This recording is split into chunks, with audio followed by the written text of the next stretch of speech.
ನೋಡಿ, ಈ ಯೋಜನೆ ಉದ್ದೇಶ ಪಶ್ಚಿಮ ಘಟ್ಟದಲ್ಲಿ ಹುಟ್ಟುವಂತಹ ನದಿ ಅಂದ್ರೆ ಹರಿಯುವಂತಹ ನದಿ ನೀರು ಸಮುದ್ರಕ್ಕೆ ಏನ್ ಸೇರುತ್ತೆ ಅದನ್ನ ಅಡ್ಡಲಾಗಿ ಮಾಡಿ ಸುತ್ತಮುತ್ತ ಒಂದು 8-10 ಹಳ್ಳಿಗೆ ನೀರು ಕೊಡುವಂತಹ ಪ್ರಾಜೆಕ್ಟ್ ಇದು. ಬಟ್ ಇದಕ್ಕೆ ಯಾಕೆ ಎಳ್ಳು ನೀರು ಬಿಡೋಕ್ ಮುಂದಾಗ್ಬಿಟ್ರು? ಅರ್ಧಕ್ಕರ್ಧ ಆಗಿತ್ತಲ್ಲ. ಈ ಹೈಡಲ್ ಪವರ್ ಕಂಪನಿ ಇದ್ರ ಪರವಾಗಿ ಮಾಜಿ MLA ನಿಂತ್ಕೊಂಡ್ರ ಕೆ ಗೋಪಾಲ್ ಪೂಜಾರಿ ಶಾಮಿಲಿ ಹೈಡಲ್ ಪವರ್ ಪ್ರಾಜೆಕ್ಟ್ಗೆ ಅನುಕೂಲಕ್ಕೆ ಅಂದ್ಕೊಂಡು ಸರ್ಕಾರಕ್ಕೆ ಪತ್ರ ಬರೆದ್ರ ನೀವು? ಶಾಮಿಲಿ ಕಂಪನಿಗೋಸ್ಕರ ಸಿದ್ದಾಪುರ ಏತ ನೀರಾವರಿ ನಿಲ್ಸೋಕೆ ಷಡ್ಯಂತ್ರನ ಇದು? ಹಿಂಗೆ ಹಲವು ಪ್ರಶ್ನೆಗಳು ಕಾಡುತ್ತೆ.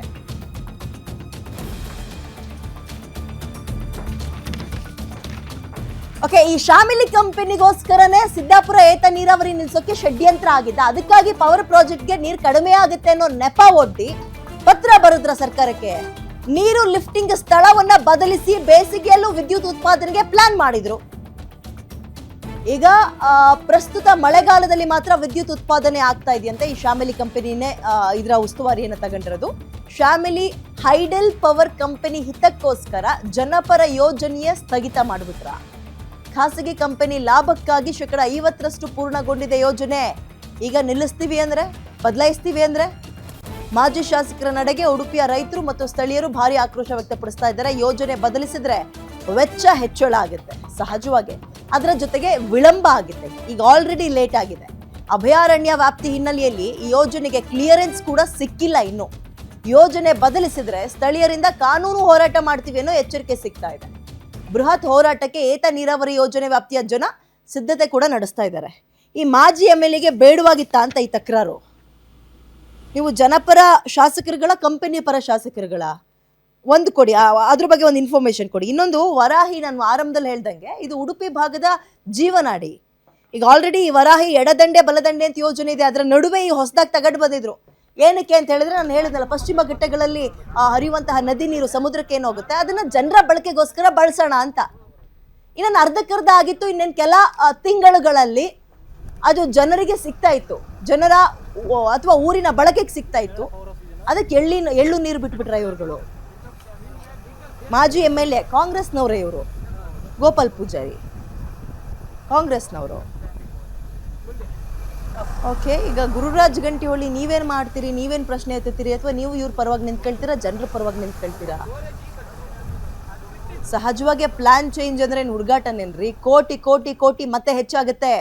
ಆ್ಯಂಡ್ ಬರೀ ಹೆಚ್ಚಾಗೋದಷ್ಟೇ ಅಲ್ಲ, ಲೇಟ್ ಆಗುತ್ತೆ. ಇನ್ಯಾವ ಕಾಲಕ್ಕೆ?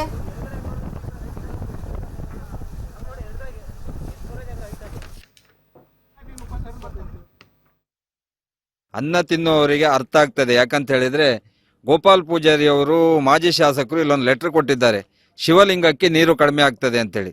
ಇಲ್ಲೇ ಕೆಳಗಡೆ ಶಿವಲಿಂಗ ಇದೆ, ನೀವು ಅದನ್ನ ವಿಡಿಯೋ ಮಾಡ್ಕೊಂಡು ಹೋಗ್ಬೋದು. ಯಾಕಂತ ಹೇಳಿದ್ರೆ, ಶಿವಲಿಂಗಕ್ಕೆ ಯಾವ ವರ್ಷವೂ ಯಾವ ದಿನನೂ ನೀರು ಕಡಿಮೆ ಆಗಿದ್ದಿಲ್ಲ. ಎರಡನೇದಾಗಿ ಗೋಪಾಲ್ ಪೂಜಾರಿ ಅವರು ಲೆಟರ್ ಕೊಡುವಾಗ ಈ ಹೊಳೆಯಲ್ಲಿ ಎಷ್ಟು ನೀರು ಹರಿಯುತ್ತದೆ ಅನ್ನುವುದು ಅವರಿಗೆ ಯಾವುದೇ ಮನದಟ್ಟುಗಳಿಲ್ಲ. ಯಾಕಂತ ಹೇಳಿದ್ರೆ, ಹೊಸನಗರದಿಂದ ಮೂಲ ಒಳಹರಿವು ಇರುವುದರಿಂದ ಇದಕ್ಕೆ ದಿನನಿತ್ಯ 3000 ಕ್ಯೂಸೆಟ್ ನೀರು ಈ ಹೊಳೆಯಲ್ಲಿ ಹರಿಯುತ್ತದೆ. ಅದರಲ್ಲಿ ನಮಗೆ ಸಿದ್ದಾಪುರ ಏತ ನೀರಾವರಿಗೆ ಬೇಕಾಗುವುದು ಕೇವಲ 66 ಕ್ಯೂಸೆಕ್ಸ್ ನೀರು ಮಾತ್ರ. ಆದುದರಿಂದ ಈ ಯೋಜನೆಗೆ ಯಾವುದೇ ನೀರಿನ ಕೊರತೆ ಆಗುವುದಿಲ್ಲ. ಗೋಪಾಲ್ ಪೂಜಾರಿ ಅವರೇ ಮತ್ತು ಜಿಲ್ಲಾ ಉಸ್ತುವಾರಿ ಸಚಿವರೇ, ನೀವು ರೈತರ ಬಗ್ಗೆ ಕಾಳಜಿ ಇಟ್ಟು ಕೆಲಸ ಮಾಡುವಂತ ಕೆಲಸವನ್ನ ಮಾಡಿ. ಈ ರಾಜ್ಯದ ಮುಖ್ಯಮಂತ್ರಿಗಳು ಮಾತೆತ್ತಿದ್ರೆ ನಾವು ರೈತರ ಪರ, ನಮ್ಮದು ರೈತರ ಸರ್ಕಾರ ಅಂತ ಹೇಳ್ತೀರಿ. ನೀವು ಈ ಭಾಗದ ರೈತರ ಗೋಳನ್ನ ಕೇಳುವಂತ ವ್ಯವಸ್ಥೆ ಆಗಬೇಕು ಮತ್ತು ಯಾವುದೇ ಕಾರಣಕ್ಕೂ ಯೋಜನೆ ನಿಲ್ಬಾರ್ದು. ಒಂದು ವೇಳೆ ನಿಂತರೆ ನಾವು ಈ ಭಾಗದ ರೈತರು ಏನನ್ನುವುದನ್ನ ಸರ್ಕಾರದ ಗಮನ ಹರಿಸುವ ಕೆಲಸವನ್ನ ಖಂಡಿತ ಮಾಡಿ ತೀರ್ಲಿಕ್ಕೆ ತಯಾರಿದ್ದೇವೆ. ವರ್ಷದ 12 ತಿಂಗಳು ಸಹ ಇಲ್ಲಿ ಪವರನ್ನು ತಯಾರು ಮಾಡಿ ಅವರು ಬೊಕ್ಕಸವನ್ನು ತುಂಬಿಕೊಳ್ತಾ ಇದ್ದಾರೆ. ಅಧಿಕಾರಿಗಳಿಗೆ ಹಣವನ್ನು ತುಂಬಿಸಿಕೊಂಡು ಇಲ್ಲಿ ಅಕ್ರಮವಾಗಿ ವಿದ್ಯುತ್ತನ್ನು ತಯಾರು ಮಾಡುತ್ತಿದ್ದಾರೆ ನಿದರ್ಶನಗಳಿವೆ. ಕಾನೂನು ಪ್ರಕಾರ ಡಿಸೆಂಬರ್ ಅಂತ್ಯದ ಒಳಗೆ ಅವರು ಇಲ್ಲಿ ಯಾವುದೇ ರೀತಿ ಪವರನ್ನು ತಯಾರು ಮಾಡಬಾರದು ಎನ್ನುವಂತಹ ಒಂದು ನಿರ್ಬಂಧನ ಸಹ ಇದೆ. ಆದರೆ ಅದನ್ನು ಅವಾಯ್ಡ್ ಮಾಡಿ ಇವತ್ತು ಪವರನ್ನು ತಯಾರು ಮಾಡ್ತಾ ಇದ್ದಾರೆ. ಇದರ ಒಂದು ಹಂತ ಭಾಗವಾದರೆ ಇನ್ನೊಂದು ಭಾಗದಲ್ಲಿ ನೋಡುವಂಥ ಸಂದರ್ಭದಲ್ಲಿ ನಾವು ಏನು ನೀರಾವರಿಗಾಗಿ ಪೈಪ್ಲೈನನ್ನು ಅಳವಡಿಸ್ತಿದ್ವಿ, ಅವ್ರು ಏನು ಹೇಳ್ತಿದ್ದಾರೆ ಕೇಳಿದರೆ, ಇಲ್ಲಿನ ಜನರಿಗೆ ಏನು ಹೇಳ್ತಿದ್ದಾರೆ ಕೇಳಿದರೆ, ನಾವಲ್ಲಿ ಪೈಪ್ಲೈನನ್ನು ಮಾಡಿದರೆ ಮೂಲ ಡ್ಯಾಮಿಗೆ ಧಕ್ಕೆ ಆಗ್ತದೆ, ಇಲ್ಲಿ ಮೂಲ ಡ್ಯಾಮಿಗೆ ಯಾವುದೇ ರೀತಿ ಧಕ್ಕೆ ಆಗುವುದಿಲ್ಲ. ಇಲ್ಲಿ ಯಾವುದೇ ಒಂದು ಅನ್ಎಜುಕೇಟೆಡ್ ಹುಡುಗ ಬಂದು ನೋಡಿದ್ರು ಸಹ ಇಲ್ಲಿ ಗೊತ್ತಾಗ್ತದೆ ಇಲ್ಲಿ ಧಕ್ಕೆ ಆಗುವಂಥದ್ದು ಅವರ ಖಾಸಗಿ ಆಗಿ ವಿದ್ಯುತ್ ತಯಾರು ಮಾಡುವ ಸಂಸ್ಥೆಗೆ ವಿನಃ ಈ ಡ್ಯಾಮಿಗೆ ಯಾವುದೇ ರೀತಿ ಧಕ್ಕೆ ಆಗುವುದಿಲ್ಲ. ಇಲ್ಲಿ 50% ಕಾಮಗಾರಿ ಮುಗಿದ ನಂತರ ಸರ್ಕಾರ ಒಂದು MLA ಮಾಜಿ ಶಾಸಕನ ಒಂದು ಶಿಫಾರಸಿಗೆ ಇಂಥ ದೊಡ್ಡದೊಂದು ಪ್ರಾಜೆಕ್ಟನ್ನು 15 ದಿನಗಳು ತಾತ್ಕಾಲಿಕವಾಗಿ ನಿಲ್ಲಿಸ್ತಾರಂತ ಹೇಳಿದರೆ ಯಾವುದೇ ಒಬ್ಬ ರೈತ ಹೋಗಿ ಇದರಿಂದ ನನಗೆ ಅನ್ಯಾಯವಾಗ್ತದೆ ಎನ್ನುವಂತಹ ಒಂದು ಲೆಟರ್ ಸಹ ಕೊಟ್ಟಿಲ್ಲ. 8 ಹಳ್ಳಿ ಜನರಿಗೆ ಉಪಯೋಗ ಹೇಗಾಗ್ತದೆ ಅಂತ ಕೇಳಿದರೆ, ನೀವು ಮಾರ್ಚಿಂದ ಏಪ್ರಿಲ್ ಮೇವರೆಗೆ ಆ ಊರಲ್ಲಿ ಹೋದರೆ ಪರಿಸ್ಥಿತಿಯನ್ನು ನೋಡಿ ನಾವು ನೋಡಬೇಕಾಗ್ತದೆ. ಆವಾಗ ನಮಗೆ ಮಾಜಿ ಶಾಸಕರಾಗಲಿ ಯಾರು ಉಸ್ತುವಾರಿ ಸಚಿವರಾಗಲಿ ಯಾರೇ ಆಗಲಿ ತಾವು ರಾಜಕೀಯ ಮಾಡ್ತೀರಾ ರಾಜಕಾರಣ ಮಾಡ್ತೀರಾ ಗೊತ್ತಾಗೋದಿಲ್ಲ. ಏನಕ್ಕಂತ ಕೇಳಿದರೆ, ತಾವು ಇಲೆಕ್ಷನ್ಗೆ ಸಂದರ್ಭದಲ್ಲಿ ಜನರ ಮುಂದೆ ಹೋಗಿ ನಾನು ಅದು ಮಾಡಿಕೊಡ್ತೇನೆ ಇದು ಮಾಡಿಕೊಡ್ತೇನೆ ರೈತರು ಉಪಯೋಗ ಆಗ್ತದೆ ಮತ್ತೊಬ್ಬರಿಗೆ ಉಪಯೋಗ ಆಗ್ತದೆ ಅಂತೇಳಿ ಸುಳ್ಳು ಭರವಸೆ ಕೊಟ್ಟು ಬರ್ತೀರಿ. ಬಂದು ಅಲ್ಲಿ ಜನ ಮೋಸ ಹೋಗಿ ನಿಮ್ಮನ್ನು ಗೆಲ್ಲಿಸ್ತಾರೆ. ಗೆಲ್ಲಿಸಿದ ತಕ್ಷಣ ನೀವು ಬಂದು ಮಾಡ್ತಿರುವಂಥ ಈ ಹೇಸಿಗೆ ತಿನ್ನುವ ಕೆಲಸ ಅಂತಾರೆ ನಮ್ಮೂರಲ್ಲಿ. ಅಂಥ ನೀಚ ಕೆಲಸಕ್ಕೆ ಇಳಿಯುವಂಥ ನಿಮ್ಮ ನೀಚ ಬುದ್ಧಿ ಏನು ಮಾಜಿ ಶಾಸಕರು ಏನು ಉಸ್ತುವಾರಿ ಅನ್ನ ತಿನ್ನೋರು ನೀವು? ಅನ್ನ ತಿನ್ನುವ ಮನೆಗೆ ದ್ರೋಹ ಬಗೆತೀರೇನು? ನಿಮಗೆ ಯಾವ ಭಾಷೆಯಲ್ಲಿ ಹೇಳಬೇಕು? ಪಶ್ಚಿಮ ಘಟ್ಟ ಅಭಿವೃದ್ಧಿ ಸಮಿತಿ ಏನು ಅಧ್ಯಕ್ಷ ಇದ್ದಾನೆ, ಅವನು ಸಹ ಹುಚ್ಚ ಇರಬೇಕು. ನಾನು ಕೇಳೋದು, ಇಂಥ ಪರಿಸ್ಥಿತಿಯಲ್ಲಿ ರೈತರಿಗೆ ಅನುಕೂಲವಾಗಿ ಇರಬೇಕು ಬಿಟ್ಟರೆ ಅದೇ ನಮ್ಮ ಘಟ್ಟದ ಮೇಲೆ ಆಗಿದ್ರೆ ನಿಮ್ಮ ಪರಿಸ್ಥಿತಿ ಏನಾಗ್ತಿತ್ತು ಅಂತ ಸ್ವಲ್ಪ ಆಲೋಚನೆ ಮಾಡಿ ನೋಡಬೇಕಾಗುತ್ತೆ. ಅದಕ್ಕೋಸ್ಕರ ಹೋರಾಟ ಶತಸಿದ್ಧ.